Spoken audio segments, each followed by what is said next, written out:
ஒரே நிமிஷம் சார், ஒரே நிமிஷம். மக்கள் இன்னைக்கு விரும்புறது ஆட்சி மாற்றம்.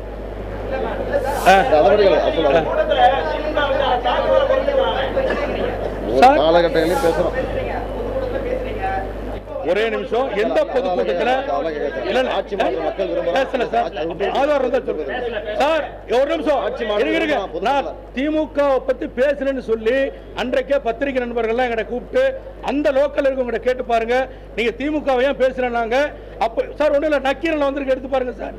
அதுல போட்டிருக்காங்க வைகோ என்ன பிரஷர் பண்றார், திமுக அட்டாக் பண்ணி பேசுன்னு. நான் சொல்றேன், நான் பாதிக்கப்பட்டது அண்ணா திமுகவால, என் கட்சி பாதிக்கப்பட்டது அண்ணா திமுகவால. தயவு செஞ்சு நீங்க என்ன பிரச்சனை பண்ணாதீங்க. அண்ணா திமுக தான் அட்டாக் பண்ணி பேசுவோம் நேரடியா சொன்ன வைகோட்ட தானே உண்மை.